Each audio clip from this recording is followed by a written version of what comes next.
Is it possible for one person to change the path of history and the fate of entire nations?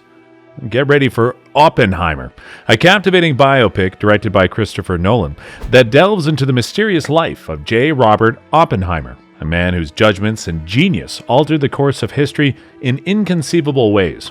Prepare yourself for 10 incredible facts that will take you behind the scenes of this masterwork of film, illuminating the tremendous efforts and creative genius that went into making one of history's most significant moments a motion picture. Welcome to Oppenheimer, where the distinction between tragedy and valor is hazy, and the unwavering quest for knowledge leaves a lasting legacy. Don't forget to subscribe to our channel, and let's begin. Number 1. Nolan used Panavision and IMAX cameras to shoot this movie. Unquestionably, the advanced technology of IMAX and director Christopher Nolan have made for a match made in film heaven. From his work on The Dark Knight, the director developed a long-standing fondness for IMAX cameras, which still remains. With his most recent passion project, Nolan used two cameras known for having the highest resolutions, IMAX 65mm and Panavision 65mm, to further push the limits of visual storytelling. Because of this, the IMAX print of this work of art extends an incredible 11 miles, demonstrating the enormous scale of the visual extravaganza that Nolan and IMAX created. The combination of IMAX's technological prowess with director Christopher Nolan's visionary storytelling is a testament to their mutually beneficial partnership in the film industry.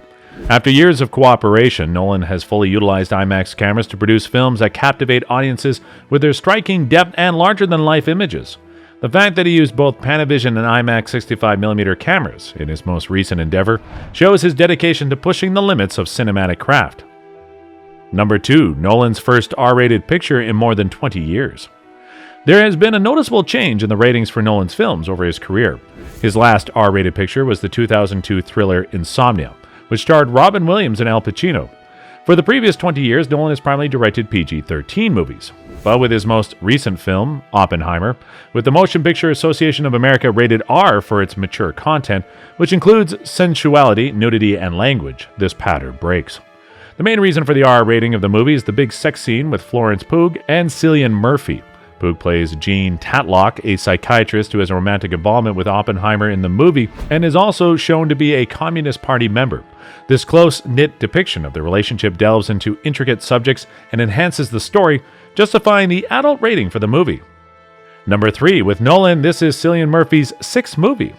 Cillian Murphy and Christopher Nolan have developed a remarkably rich and versatile working relationship throughout multiple critically acclaimed films. Murphy's portrayals of various characters have profoundly affected viewers, including the scary Scarecrow in the Dark Knight trilogy, the multifaceted Robert Fisher in Inception, and the intensely emotional Shivering Soldier in Dunkirk. But when they worked on their sixth production together, the actor had a groundbreaking chance to play the lead role. Murphy acknowledged the enormity and difficulty of the task in an interview with Esquire, highlighting the importance and scope of the position. Murphy's partnership with Nolan took a new turn when he was given a prominent position as the main protagonist. The actor freely acknowledged that he was both excited and nervous about the responsibility of being given the chance to play such a significant part. Murphy, who approached the task with unrelenting attention, stressed that the project's complexity and the chance to go further into character development drew him in. Number 4. Without Warner Bros., this is the director's first big-budget film. After working on Memento in 2000, Christopher Nolan collaborated with Warner Bros. Pictures to release his films. But once the studio opted to move its 2021 picture slate to HBO Max on the day of their theatrical premieres, the filmmaker and the studio had a falling out. While the globe was still in shock from the COVID-19 pandemic, which kept many people away from the movie theaters, Warner Bros. Decided to take this step to draw viewers. However, Nolan told E.T. that he believed the studio disregarded the actors and crew of those movies by altering the release schedule without their consent, causing a permanent rift in the director's relationship with Warner Bros. Number 5. A few members of the cast were unaware of their roles.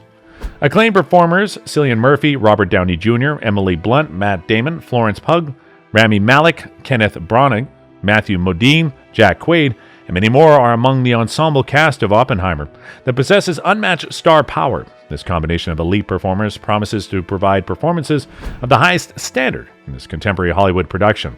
The Hollywood Reporter has revealed that Christopher Nolan's directing style for Oppenheimer has been mysterious, with the performers not knowing their parts until the contract was signed. For actors in the business, a Christopher Nolan film carries a certain amount of trust and attraction. Many well-known actors gladly take roles in Nolan productions without knowing their characters' in and outs beforehand because the idea of working on such a captivating project is so alluring. Number 6. Nuclear tests were filmed with actual explosives. Indeed, the internet jokes about Christopher Nolan blowing up a real nuclear bomb in Oppenheimer to achieve cinematic realism are a far away from reality. As expected, no such drastic steps were implemented because the director was fully aware of the terrible outcomes that would follow.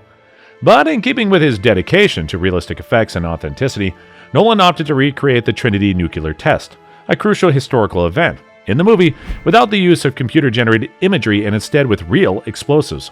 This choice is consistent with his filmmaking philosophy, which has always used real-world effects to immerse viewers in authentic and tactile experiences. Number 7. To date, this is Nolan's longest film. After all, Oppenheimer is now Christopher Nolan's longest-running picture, clocking in at 180 minutes as opposed to Interstellar, which had the previous record of 169 minutes. The length running time is evidence of J. Robert Oppenheimer's rich and nuanced life and his crucial contributions to the development of the atomic bomb. There must be enough screen time to fully tell the story of such a pivotal historical individual and his role in one of the most important moments in human history. It is possible to go deeper into Oppenheimer's life, relationships, and the moral quandaries he encountered while working on the atomic bomb because Nolan decided to devote 3 hours to telling his story. With a longer running length, there's more room for character growth and a more nuanced depiction of the historical events, which helps viewers comprehend the man behind the science. Number 8. The scenes in black and white are really important. The artistic choice to make some parts of Oppenheimer colorless has an interesting meaning for the narrative flow. Speaking with Total Film magazine, Christopher Nolan disclosed that he wrote the script in the first person, a novel method he had never employed before. The movie alternates between objects and subjective viewpoints in his narrative manner. There's a unique explanation for why some parts of the movie are colorless, which may surprise some viewers. In an interview with Total Film magazine, Nolan reportedly stated, "I wrote the script in the first person, which I had never done before." According to Games Radar, "I do not know if that has ever been done or if people generally do things like that. A subjective and objective film. The color scenes are personal opinions. The scenes in black and white are impartial. The color scenes are first-person narratives that I wrote. Consequently, it would be somewhat intimidating for an actor to read that." Number 9. The ensemble shared a home in New Mexico. While filming Oppenheimer, the ensemble developed a close-knit society similar to the Manhattan Project scientists who moved to Los Alamos to develop the atomic bomb. According to Emily Blunt in a People interview, the performers shared a sense of camaraderie and closeness akin to a summer camp experience while living together in a motel in New Mexico. But Cillian Murphey, who played J. Robert Oppenheimer in the film's title role, experienced somewhat different because of the heavy weight of the role's core character. Murphy devoted all his attention and energy to the part because of the weight of playing such a historical figure and its complexity. He might not have participated in some of the castmates' events. Number 10. Nolan was partly inspired to make the movie by Robert Pattinson. After star Robert Pattinson gifted director Christopher Nolan a book with Oppenheimer's speeches near the end of filming Tenet, Nolan was inspired to create a biopic about the renowned physicist.